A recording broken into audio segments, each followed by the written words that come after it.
번 더 큐티하세요. 고난을 통해 발견하는 하나님이라는 제목으로 오늘 묵상하겠습니다. 예수님께서 배에 오르니 제자들이 따릅니다. 예수님께서 배에서 주무실 때에 바다에 큰 놀이 일어나 배가 물결에 덮이게 됩니다. 그때 제자들이 예수님을 깨워 말합니다. 주여 구원하옵소서, 우리가 죽겠나이다.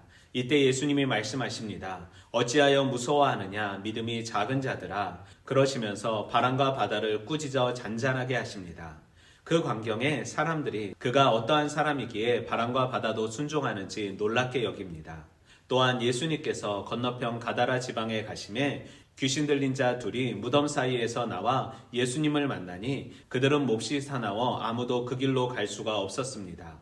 이에 귀신 들린 자들이 소리질러 말합니다. 하나님의 아들이여, 우리가 당신과 무슨 상관이나이까? 때가 이르기 전에 우리를 괴롭게 하려고 여기 오셨나이까? 그리고 예수님께 간구하여 만일 우리를 쫓아내시려면 돼지떼로 들어가게 해달라고 부탁합니다. 그러니 귀신이 나와 돼지떼에 들어가 돼지들이 바다에 들어가서 몰살하게 됩니다.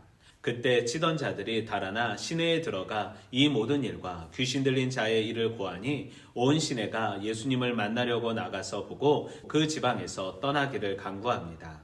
귀신 들린 자들은 예수님이 어떤 분인지 정확히 알고 있었습니다.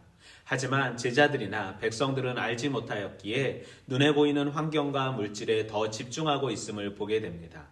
성도의 고백은 예수님을 하나님의 아들로 인정하는 삶이고 고백하는 삶입니다. 또한 때가 이르기 전에 우리를 괴롭게 하려고 왔냐는 말에서 때란 악의 종말을 맞이할 때를 가리킵니다. 즉 귀신들 역시도 잘 알고 있었던 것입니다. 종말의 때는 반드시 있고 그때가 자신들이 생각하기에 너무 빨랐다는 고백이었던 것입니다. 하나님의 때는 아무도 알 수 없습니다. 그러니 우리는 날마다 깨어 마지막을 준비해야 합니다. 이것이 성도의 사명입니다. 우리는 본문 속에서 자연 만물을 통치하시고 다스리신 예수님, 치유하시고 고치시는 예수님, 예수님과 함께해도 고난이 있음을 깨닫기 원하시는 예수님, 돈보다 예수님과 함께하길 원하시는 하나님을 발견할 수 있습니다.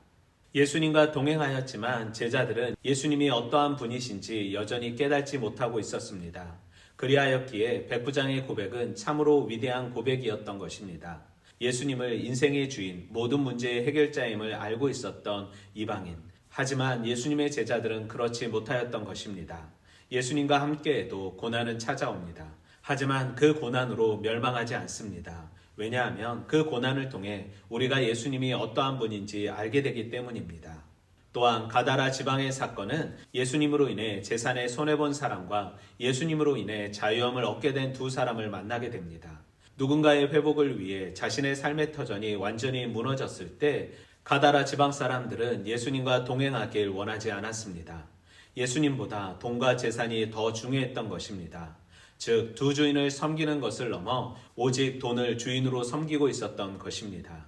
내 삶의 어려움, 예수님과 함께 있어도 어려움과 고난이 찾아옴을 깨달아 그 고난에 원망하는 것이 아닌 예수님께 기도하는 삶 살기 원합니다.